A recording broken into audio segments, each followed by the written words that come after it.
ان کا احسان ہے، ان کا فیضان ہے، بزم ہستی کو جس نے سنوارا بہت۔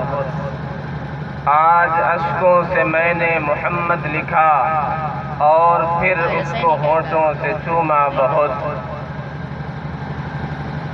تیرے بو بکر و فاروق و عثمان علی،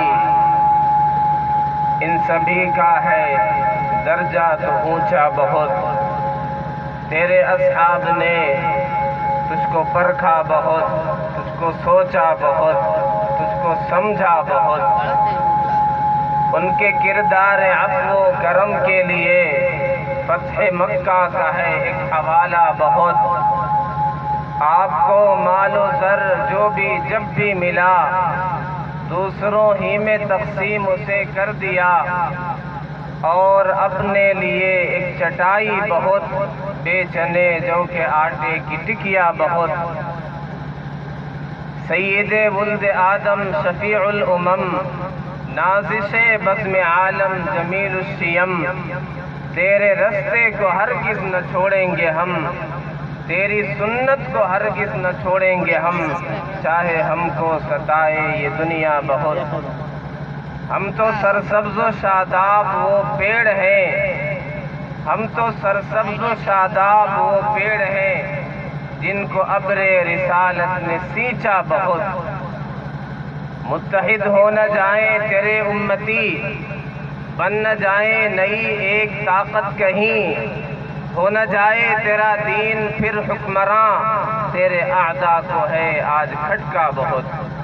تو درودوں میں ہے، تو سلاموں میں ہے، تو نمازوں میں ہے، تو اذانوں میں ہے، سارے عالم میں پھیلا ہے چرچا تیرا، سارے جگ میں تیرے نام لیوا بہت، صلی اللہ علیہ وسلم۔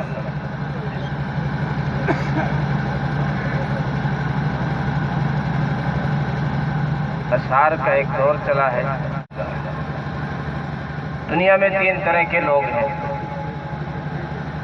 ایک تو وہ ہیں جن کے پیش نظر صرف دنیا کی دولت، دنیا کی کامیابی، دنیا کی شہرت، دنیا کی عزت، دنیا کا جاہ، دنیا کا منصب، اسے ہی سب کچھ سمجھتے ہیں، اسی کے لیے تگ و دو کرتے ہیں، اسی کے لیے محنتیں کرتے ہیں، اسی کے لیے ساری قد و کاوش ہے۔ ایک طبقہ وہ ہے جو صرف آخرت کی بات کرتے ہیں، دنیا کو پس پشت ڈال دیتے ہیں۔ قرآن نے ان کا تذکرہ کیا، وَرَهْبَانِيَّةً ابْتَدَعُوهَا مَا كَتَبْنَاهَا عَلَيْهِمْ، انہوں نے رہبانیت کو ایجاد کیا تھا، اپنی طرف سے اپنے اوپر فرض کر لیا تھا، ہم نے ان کے اوپر فرض نہیں کیا تھا۔ فَمَا رَعَوْهَا حَقَّ رِعَایَتِهَا، اس کی کما حقہ رعایت بھی نہیں کر سکے۔ ایک گروہ وہ ہے جو یہ کہتا ہے کہ ہمیں معاشرے سے کٹ کے رہنا ہے، کسی گوشے میں رہنا ہے، تنہائی میں رہنا ہے، خلوت میں رہنا ہے، یکسوئی کے ساتھ زندگی گزارنا ہے، دنیا سے کوئی واسطہ نہیں، معاشرے سے کوئی واسطہ نہیں، شادی سے کوئی مطلب نہیں۔ ایک طبقہ وہ ہے جو اہل ایمان کا ہے، جو مزاج سنت کو سمجھتا ہے، مزاج شریعت کو سمجھتا ہے۔ پیارے آقا صلی اللہ علیہ وسلم نے پہلے دونوں طبقے ان کی مذمت فرمائی ہے، جو صرف آخرت کی بات کرتے ہیں، دنیا سے کٹ کر کے زندگی گزارنا چاہتے ہیں۔ بعض صحابہ کرام نے آپس میں مشورہ کیا، پیارے آقا صلی اللہ علیہ وسلم کی تو شان بہت ہی بلند و بالا ہے، آپ کی 2 رکعت نماز ہماری لاکھوں نمازوں سے بڑھ کر کے ہے، لہذا ہمیں پیارے آقا صلی اللہ علیہ وسلم سے کہیں زیادہ بڑھ کر کے عبادتیں کرنا چاہیے۔ ایک صحابی نے کہا، میں اگلی زندگی اس طرح گزاروں گا کہ مسلسل روزے رکھوں گا، افطار نہیں کروں گا۔ ایک نے کہا، مسلسل میں رات کو عبادتیں کروں گا، سوؤں گا نہیں۔ ایک نے کہا کہ میں شادی نہیں کروں گا۔ پیارے آقا صلی اللہ علیہ وسلم کو خبر پہنچی، آپ شدید ناراض ہوئے اور آپ نے کہا، کون ہے جو اس طرح کی باتیں کرتے ہیں؟ میں انا اتقاکم باللہ، وَأَخْشَاكُمْ بِاللَّهِ، میں تم میں سب سے زیادہ اللہ سے ڈرنے والا ہوں، سب سے بڑا متقی پرہیزگار ہوں، لیکن میری حالت یہ ہے اصوم وافطر وارقد واتزوج النساء، یہ میری سنت ہے کہ میں روزہ بھی رکھتا ہوں، افطار بھی کرتا ہوں، آرام بھی کرتا ہوں، بیویوں کے حقوق بھی ادا کرتا ہوں، یہ میرا طریقہ ہے، میری سنت ہے، جو اس سے ہٹے گا اس کا مجھ سے کوئی تعلق نہیں۔ فمن رغب عن سنتی فلیس منی، یہ جو نکاح کے موقع پر ہم سنتے ہیں یہ حدیث، جو میرے طریقے سے ہٹے گا، اعراض کرے گا، روگردانی کرے گا، نیا طریقہ اپنائے گا، اس کا مجھ سے کوئی تعلق نہیں۔ وہ اگر یہ سمجھے کہ اس طریقے سے اللہ کا قرب مل جائے گا، اللہ کی رضا مل جائے گی، تو اس کی خام خیالی ہے۔ اللہ کی رضا، اللہ کا قرب پیارے آقا صلی اللہ علیہ وسلم کی سنت پر چل کر کے، آپ کے طریقے کو اختیار کر کے ملے گا۔ دوسرا طبقہ جو یہ کہتے ہیں صرف دنیا ہے، وَمِنَ النَّاسِ مَن يَقُولُ رَبَّنَا آتِنَا فِي الدُّنْيَا، وہ کہتے ہیں صرف دنیا میں مل جائے، جو کچھ ہے دنیا مل جائے، یہی زندگی ہے، لہذا انجوائے کرو، جیسی مرضی زندگی گزارو، حلال حرام کوئی پرواہ نہیں، نکاح زنا کی کوئی پرواہ نہیں، بیع سود کی کوئی پرواہ نہیں، 4 دن کی زندگی ہے، مختصر زندگی ہے، جیسے چاہو انجوائے کرو، لطف اٹھاؤ، موج کرو، مستی کرو۔ ایسے لوگوں کے لیے کہا گیا فذوقوا، چکھو۔ دنیا کے بارے میں تمہارا یہ نظریہ تھا کہ چکھنا ہے، ہر چیز کا مزہ چکھنا ہے، ہر لذت کو انجوائے کرنا ہے، اب تمہیں یہ کہا جا رہا عذاب کا مزہ چکھنا ہے۔ رب کے یہاں تمہیں دوزخ کی آگ کا مزہ چکھایا جائے گا۔ آگ کا مزہ تو نہیں ہوتا، لیکن زندگی اس طرح گزاری تم نے کہ آخرت کو فراموش کر دیا تھا، جنت کو بھول گئے تھے، دوزخ کی سزا کو بھول گئے تھے، فرشتوں سے سمجھا تھا تم مقابلہ کر لو گے، فرشتوں سے جیت جاؤ گے، شاید موت تمہیں نہیں آئے گی، شاید قبر میں نہیں، شاید رب کے سامنے کھڑا نہیں ہونا پڑے گا، تم نے اس طرح زندگی گزاری ہے، اب چکھو، عذاب کا مزہ چکھو۔ فذوقوا فما للظالمین من نصیر، آج ظالموں کا کوئی مددگار نہیں ہے۔ ایک طبقہ وہ ہے جو دنیا کو بھی ساتھ میں لے کر کے چلتا ہے، آخرت کو آگے رکھتا ہے، آخرت کو پریفر کرتا ہے، آخرت کو ترجیح دیتا ہے، آخرت کو مقدم رکھتا ہے، اپنا اپنا مزاج، اپنا اپنا ذوق، وللناس فی ما یعشقون مذاہب، پسند اپنی اپنی، خیال اپنا اپنا۔ ایک بادشاہ نے 4 بیویاں اپنی زوجیت میں رکھی، مزاج کیسے مختلف ہوتا ہے، سوچ کیسے مختلف ہوتی ہے، اسی کے اعتبار سے آدمی سوچتا ہے اور دلیلیں دیتا ہے اور بات کرتا ہے۔ ظاہر بادشاہ کی بیویاں تھیں تو حسن و جمال میں لائق و فائق تھیں، نمایاں تھیں، ممتاز تھیں۔ ایک دن سب کی سوچ اور مزاج و مذاق کا امتحان لینا چاہا بادشاہ نے۔ سحر کا وقت تھا، رات ختم ہو رہی تھی، صبح کی سفیدی نمودار ہو رہی تھی۔ بادشاہ نے کہا یہ بتاؤ صبح ہو گئی کہ ابھی رات ہے؟ چاروں نے کہا کہ بادشاہ سلامت، رات ختم ہو گئی ہے، صبح نمودار ہو گئی ہے۔ پوچھا دلیل کیا ہے، علامت کیا ہے، وجہ کیا ہے؟ ایک نے کہا بادشاہ سلامت، میرے پان کا ذائقہ تبدیل ہو گیا ہے۔ بڑی باریک دلیل تھی۔ بہت سے لوگ ہوتے ہیں، ایک عادت ہوتی ہے پان کھانے کی، گٹکا کھانے کی، بیڑی پینے کی، مردوں میں زیادہ ہوتا ہے، خواتین میں بہرحال کم ہوتا ہے، لیکن یہ بھی ہوتا ہے۔ پیارے آقا صلی اللہ علیہ وسلم نے منہ کی صفائی پر بڑی اہمیت دی۔ آپ نے فرمایا لولا ان اشق علی امتی لامرتهم بالسواک عند کل صلاۃ، اگر میری امت پر یہ بات شاق نہ ہوتی، دشوار نہ ہوتی تو میں حکم دے دیتا ہر نماز میں مسواک کرنا ہے۔ آخری وقت پیارے آقا صلی اللہ علیہ وسلم نے مسواک کر کے دنیا سے تشریف لے گئے۔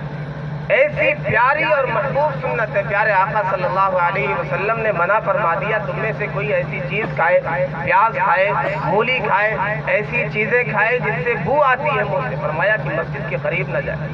تو یہ صفائی کا اہتمام. بہرحال پان کی عادت نہیں ہوگی, اس نے کہا اس کا ذائقہ تبدیل ہو گیا, لہذا اس بات کی علامت ہے صبح کے وقت وہ ہوا کا انداز بدل جاتا ہے. تو کہا پان کا ذائقہ بدل گیا, اس کا مطلب صبح ہو گئی.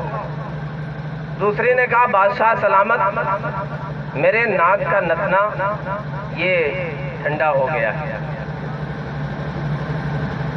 اس وجہ سے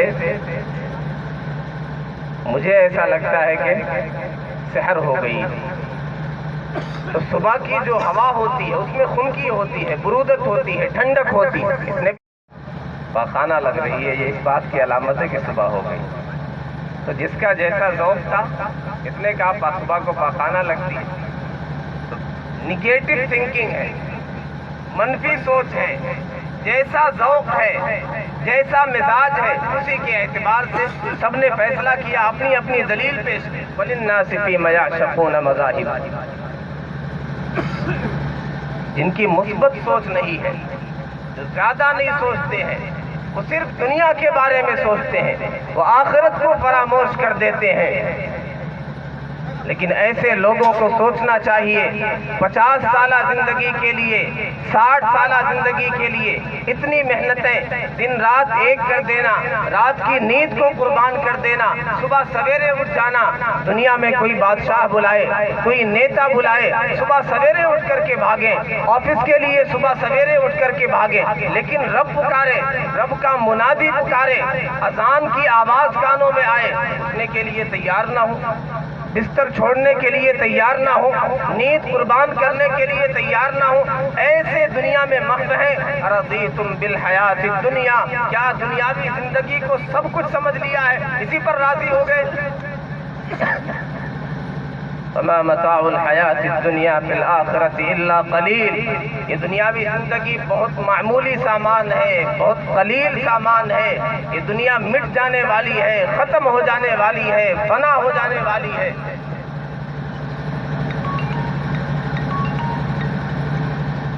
اس دنیا کا خسارہ اس کی بھرپائی ہو سکتی ہے, اس کی تلافی ہو سکتی ہے. یہاں آدمی کو تجارت میں لاس ہو گیا, نقصان ہو گیا, کاشتکاری کی ایک سال اچھی فصل نہیں آئی, غلہ نہیں آیا, اگلے سال بہتر آ سکتا ہے, ابھی ناکامی ہو گئی, خسارہ ہو گیا تجارت میں, پھر موقع ہے, پھر سے چانس ہے, بار بار موقع ملتا ہے.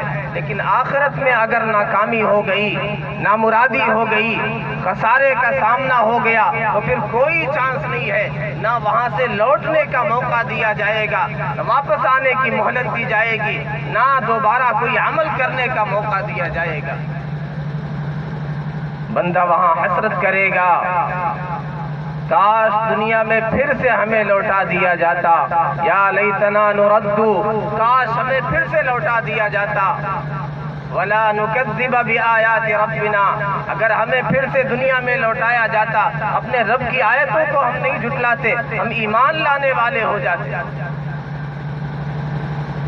اللہ تعالیٰ کی طرف سے ارشاد ہوگا ایسے موقع پر, اولم نعمرکم ما يتذکر فیہ من تذکر وجاءکم النذیر, کیا ہم نے تمہیں دنیا میں زندگی گزارنے کا اتنا موقع نہیں دیا تھا, اس میں نصیحت حاصل کرنے والا نصیحت حاصل کر سکتا تھا, اس میں عبرت حاصل کرنے والا عبرت حاصل کر سکتا تھا. تمہارے پاس ڈرانے والے آئے, علماء آئے, واعظین آئے, مبلغین آئے, اس وقت تمہارے کانوں پر جو نہیں ریکھی.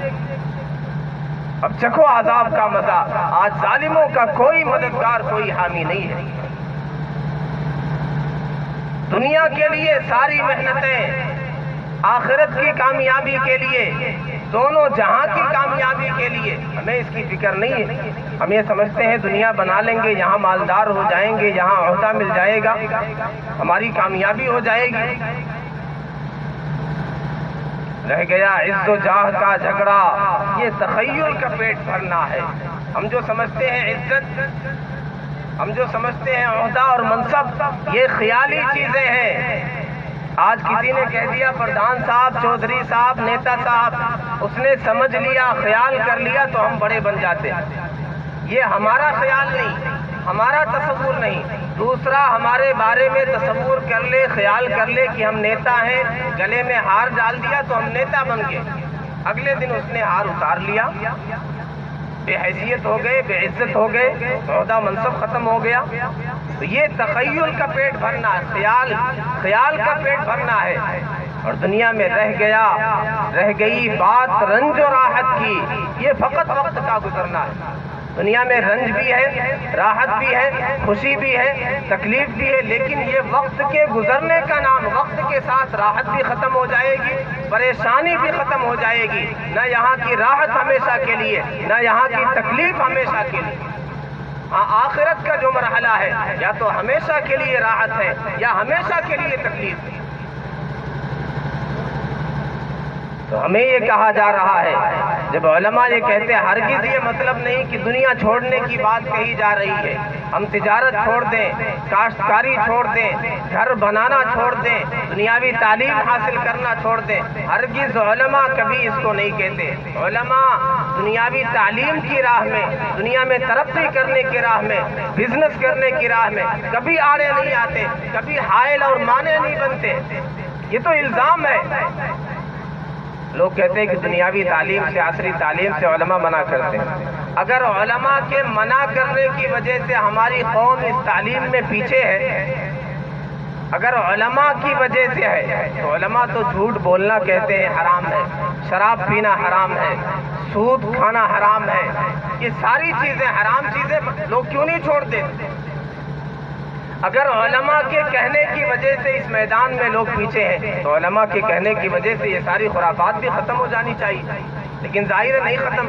اس کا مطلب یہ ہے کہ اپنی کاہلی، اپنی سستی کا بلیم کرتے ہیں علماء پر، الزام ڈالتے ہیں علماء پر. علماء یہ کہتے ہیں کہ ہماری قوم کو اس فیلڈ میں بھی آگے بڑھنا چاہیے. ہمارے معاشرے میں، ہماری کمیونٹی میں بہترین ڈاکٹر ہونے چاہیے. امام شافعی رحمۃ اللہ علیہ فرماتے، لا تسکنن بلدا لا یکون فیہ عالما.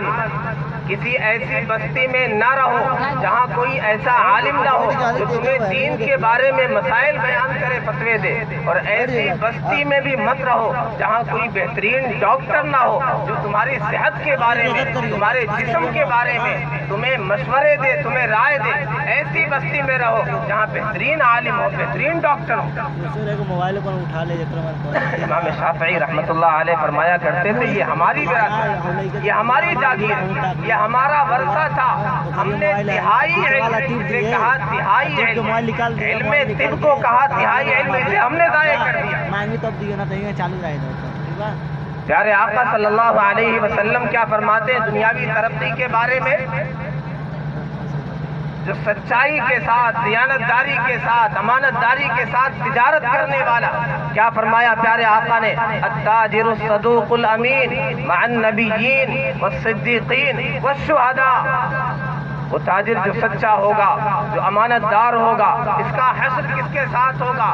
انبیاء کے ساتھ، صدیقین کے ساتھ، شہداء کے ساتھ اٹھایا جائے گا، شہداء کے ساتھ حشر ہوگا.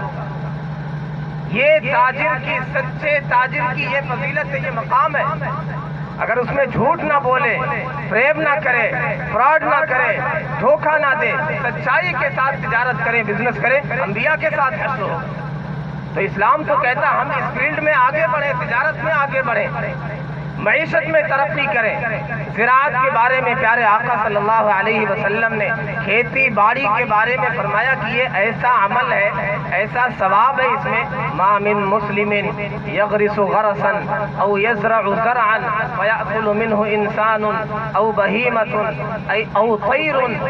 کوئی بندہ اگر کوئی پودا لگاتا ہے، درخت لگاتا ہے، کھیتی کرتا ہے، اس میں سے انسان کھاتے ہیں، چڑیا کھاتی ہیں، پرندے کھاتے ہیں، درندے کھاتے ہیں. الا وکانت لہ صدقۃ، مگر یہ ساری چیزیں بندے کے نام اعمال میں صدقہ لکھی جائیں. حدیث کی وجہ سے علماء کی ایک بڑی جماعت کہتی کہ بہترین پیشہ ہے کھیتی باڑی کرنا. چرند پرند درند جو بھی کھائیں ہمارے لیے صدقہ اور ثواب لکھا جا رہا. تو اسلام ہم سے ہرگز یہ نہیں کہتا ہے کہ ہم دنیا داری چھوڑ دیں. ہمیں تو دعا سکھلائی گی ربنا آتنا فی الدنیا حسنہ، دنیا میں بھی حسنہ چاہیے، ہم یہ دعا مانگے دنیا میں کامیابی ملے، وفی الآخرۃ حسنہ، آخرت میں بھی کامیابی ملے، لیکن آخرت کی کامیابی، آخرت کی راحت وہ ہمیشہ کے لیے ہے، وہ دائمی ہے، وہ حقیقی کامیابی ہے، اس لیے اسے پریفر کرنا ہے، اسے ترجیح دینا ہے، اسے مقدم رکھنا ہے۔ اور آگے فرمایا وقنا عذاب النار، اس کے ساتھ یہ بھی دعا کرنا ہے اللہ دوزخ کی آگ سے ہم سب کی حفاظت فرمائیے۔ کیوں اللہ فرماتا ہے فمن زحزح عن النار وادخل الجنہ، جسے دوزخ سے بچا لیا گیا، جسے جنت میں داخل کر دیا گیا، فقط فاز، یہ کامیاب ہے۔ دنیا والے کامیاب مالدار کو سمجھتے ہیں، عہدے دار کو سمجھتے ہیں، بڑے تاجر کو سمجھتے ہیں، قرآن کیا کہتا ہے؟ جسے آگ سے بچا لیا گیا، دوزخ سے نکال دیا گیا، جنت میں داخل کر دیا گیا، یہ کامیاب، یہ بامراد، یہ کامران، یہ سرخرو ہے۔ لا يستوي أصحاب النار وأصحاب الجنة أصحاب الجنة هم الفائزون، جنت والے دوزخ والے دونوں برابر نہیں ہو سکتے۔ اصحاب الجنت هم الفائزون، جنتی لوگ کامیاب ہیں، یہ کامران ہے۔ ہمیں کامیابی کہاں سے ملے گی؟ کامیابی کا نسخہ کیا ہے؟ سب سے پہلی چیز قد افلح من اسلم، جو مسلمان ہو گیا، جس نے دامن اسلام سے اپنے آپ کو وابستہ کر لیا، وہ کامیاب ہو گیا۔ اسلام کسے کہتے ہیں؟ اپنے آپ کو سرنڈر کر دینا، سرے تسلیم خم ہے جو مزاج یار میں آئے، رب کا جو حکم آئے، پیارے آقا صلی اللہ علیہ وسلم کا جو فرمان آئے، سرے تسلیم خم کر دینا۔ الاسلام ان تسلم قلبک للہ، اسلام یہ ہے دل اللہ کے حوالے کر دے۔ دل اللہ کو حوالے کرنے کی باہر کی نشانیاں ہیں۔ بندہ کبھی نماز پڑھے گا، کبھی روزہ رکھے گا، کبھی ذکر کرے گا، کبھی تلاوت کرے گا، کبھی درود پڑھے گا، کبھی جھک جائے گا، کبھی سہ جائے گا۔ آہ نہ کر لبوں کو سی، عشق ہے دل لگی نہیں، سینے پہ تیر کھائے جا، آگے قدم بڑھائے جا، یعنی زبان حال سے کہہ دے کہ ہاں ستائے جا۔ یہ اسلام ہے۔ سیدنا ابراہیم علیہ السلام نے بتلایا اسلام کسے کہتے ہیں، مسلمان کسے کہتے ہیں۔ کتنی بڑی قربانی ہو، میرا دین، رب کا حکم میری جان سے زیادہ قیمتی ہے، میرے مال سے زیادہ قیمتی ہے، ہر شے سے زیادہ قیمتی ہے۔ اور اسلام کی تعریف بہت سی ڈیفینیشن ہے۔ پیارے آقا صلی اللہ علیہ وسلم نے مسلمان کی ایک اور تعریف فرمائی، المسلم من سلم المسلمون من لسانہ ویدہ، حقیقی مسلمان وہ ہے جس کی زبان سے، جس کے ہاتھ سے دوسرے مسلمان محفوظ رہے۔ زبان سے کسی کو گالی نہیں دیتا ہے، کسی کو برا بھلا نہیں کہتا ہے، کسی کی غیبت نہیں کرتا ہے۔ زبان سے اور ہاتھ سے عام طور پہ زیادہ تکلیف پہنچائی جاتی ہے، اس لیے اس کا تذکرہ کیا گیا، ورنہ مسلمان اس کی تعریف یہ ہے اس کی ذات سے کسی کو تکلیف نہیں پہنچتی۔ اور آپ نے مومن کی تعریف فرمائی، المؤمن من امنہ الناس، مومن وہ ہے جس سے لوگ امن میں ہو، اپنے بھی امن میں ہو، بھائی بھی امن میں ہو، پڑوسی بھی امن میں ہو، مسلمان بھی امن میں ہو، غیر مسلم بھی ہم سے امن میں ہو، وہ ہم پر ٹرسٹ کریں، بھروسہ کریں کہ یہ مسلمان ہیں، یہ ایمان والے ہیں۔ اگر ہم اپنا مال بھی ان کے حوالے کر کے جائیں گے، عزت بھی حوالے کر کے جائیں گے، ان کے یہاں محفوظ رہے گی، ہم سے بہتر طریقے پر حفاظت کریں، یہ ایمان والے ہوتے ہیں، یہ مسلمان ہوتے ہیں۔ مسلمان کسی کو تکلیف نہیں پہنچاتا، مسلمان کسی کا برا نہیں چاہتا۔ مولانا روم رحمت اللہ علیہ کا واقعہ، بازار میں نکلے، دیکھا ایک جگہ بھیڑ بہت ہے، ایک نوجوان کو لوگ دھکے دے رہے ہیں، گالی دے رہے ہیں، تھپڑ مار رہے ہیں۔ مولانا پہنچے، بھیڑ ذرا ہٹی، پوچھا کیا بات ہے، یہ ہجوم کیوں ہے، بھیڑ کیوں ہے، دھکا مکی کیوں ہے، شور و غل کیوں ہے؟ کہا حضرت فلاں نوجوان نے شراب پی رکھی ہے۔ کہا کس نے شراب پی رکھی ہے؟ کہا وہ جو مست کھڑا ہے اس نے شراب پی رکھی ہے۔ مولانا نے کہا کس نے شراب پی رکھی ہے؟ تم یہ کہتے ہو شراب اس نوجوان نے پی رکھی ہے، حرکتیں تو تمہاری شرابیوں جیسی ہے۔ تم یہ کہتے ہو اس نوجوان نے شراب پی رکھی ہے، بدبو تمہارے منہ سے تمہاری زبان سے آ رہی، گالیاں تمہاری زبان سے نکل رہی ہے، تھپڑ تم مار رہے ہو، ایذا تم پہنچا رہے ہو۔ وہ شراب پی کے مست ہے، وہ کسی کا نقصان نہیں پہنچا رہا ہے، کسی کو تکلیف نہیں پہنچا رہا ہے۔ شراب اس نے پی رکھی ہے، شراب تم نے پی رکھی ہے۔ اس کا ہرگز یہ مطلب نہیں کہ شراب کوئی معمولی جرم ہے، سنگین جرم ہے، ام الخبائث ہے، گناہوں کی جڑ ہے۔ ایک واقعہ پچھلی قوم کا ہے، ایک خاتون کسی پر فدا تھی، نوجوان پر، اس نے کسی بہانے سے گھر میں بلایا اور کہا تمہارے پاس 3 آپشن ہے، یا تو میرے ساتھ مکالمہ کرو، یا یہ جو معصوم بچہ ہے، سیرخوار بچہ ہے، اسے قتل کرو، یا شراب پی لو۔ اگر کوئی آپشن نہیں قبول کرو گے تو میں چلا کر کے بدنام کر دوں گی، تمہیں پھنسا دوں گی۔ نوجوان نے بہت غور کیا، بالآخر یہ سمجھ میں آیا کہ سب سے معمولی چیز شراب ہے، لہذا شراب اس نے لے لیا اور شراب پی لی۔ جب شراب پی لی تو ہوش و حواس گم ہو گئے، پھر منہ بھی کالا کیا اور بچے کا قتل بھی کر دیا۔ یہ تمام گناہوں کی جڑ ہے شراب۔ تو ہرگز اس واقعے سے آپ یہ نہ سمجھے کہ میں نے اس کی ویلو کو کم کر دیا، ڈیگریڈ کر دیا، اس جرم کو ہلکا بتا دیا۔ میں یہ کہہ رہا تھا مومن کسے کہتے ہیں؟ المؤمن من امنہ الناس، مومن وہ ہوتا ہے جس سے الفت کی جاتی ہے۔ ولا خیر فی من لا یألف ولا یؤلف، اس میں کوئی خیر نہیں ہے، کوئی بھلائی نہیں ہے جو نہ خود الفت کرتا ہے کسی سے، نہ محبت کرتا ہے، نہ اس سے الفت کی جاتی ہے۔ وہ ایسا ہے کہ معاشرے سے کٹ کر کے رہتا ہے، بالکل الگ تھلگ رہتا ہے، کسی سے یاری نہیں، کسی سے تعلقات نہیں۔ ہمارے معاشرے میں یہ چیز بہت عام ہے، بھائی بھائی سے بات نہیں کر رہا ہے، بیوی شوہر سے ناراض ہے، شوہروں نے بیویوں کو تنگ کر رکھا ہے، اولاد والدین سے پریشان ہے، والدین اولاد سے پریشان ہے، ایک عجیب صورتحال ہے، پڑوسی سے پریشان ہے، چھوٹی چھوٹی باتوں کی وجہ سے، معمولی باتوں کی وجہ سے قطع تعلقی ہے، باتیں نہیں ہو رہی، سالہ سال تک جھگڑے چل رہے ہیں۔ معاشرہ صالح کیسے ہوگا؟ معاشرہ پاکیزہ کیسے ہوگا؟ اصلاح معاشرہ کیسے ہوگا؟ جب رب کی لعنتیں برسیں گی۔ جس معاشرے میں لوگ ایک دوسرے سے ناراض ہوں، باتیں نہ کرتے ہوں، قطع تعلق کر کے بیٹھے ہوں، قرآن کیا کہتا ہے؟ والذین یقطعون ما امر اللہ به ان یوصل ویفسدون فی الارض، جو اس رشتے کو قطع کرتے ہیں، اس تعلق کو توڑتے ہیں جس کے جوڑنے کا رب نے حکم دیا ہے، یہ زمین میں فساد مچانے والے ہیں۔ اولئک لہم اللعنہ، یہ ایسے لوگ ہیں ان پر رب کی لعنت برستی ہے۔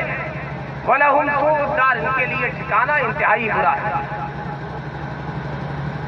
یہ ملعون ہے، رشتہ داریاں توڑنے والے، تعلق اور ناطے توڑنے والے، بات چیت بند کرنے والے، آپس میں جھگڑے کو برقرار رکھنے والے، بات چیت نہ کرنے والے، یہ ملعون ہے۔ اگرچہ پہلی صف میں نماز پڑھے، رب کا قرآن کہہ رہا اولئک لہم اللعنہ، ان پر اللہ کی لعنت ہے۔ بچے ملعون ہیں جو والدین سے ناراض ہیں، والدین کو خوش نہیں کرتے، والدین کی خدمت نہیں کرتے۔ اللہ نے جا بجا اپنے ساتھ ملا کر کے والدین کا حکم بیان کیا۔ وَقَضَى رَبُّكَ أَلَّا تَعْبُدُوا إِلَّا إِيَّاهُ وَبِالْوَالِدَيْنِ إِحْسَانًا، تیرے رب نے یہ حکم دیا ہے کہ عبادت اور بندگی رب کی جائے گی، والدین کے ساتھ حسن سلوک کیا جائے۔ کامیابی کہاں سے ملے گی؟ صرف نماز سے نہیں ملے گی، صرف زکوٰۃ اور روزے سے نہیں ملے گی۔ رضا الرب فی رضا الوالدی، رب راضی کیسے ہوگا؟ جب والد راضی ہوگا۔ رب ناراض کیسے ہوگا؟ جب باپ کو ہم ناراض کریں گے۔ ماں کا بہت بڑا مقام ہے، 3 درجہ مقدم ہے، پھر باپ کا نمبر آتا ہے، لیکن باپ کا تذکرہ عام طور پر ہماری مجلسوں میں، ہماری محفلوں میں نہیں کیا جاتا۔ پیارے آقا صلی اللہ علیہ وسلم کے دور کا ایک واقعہ،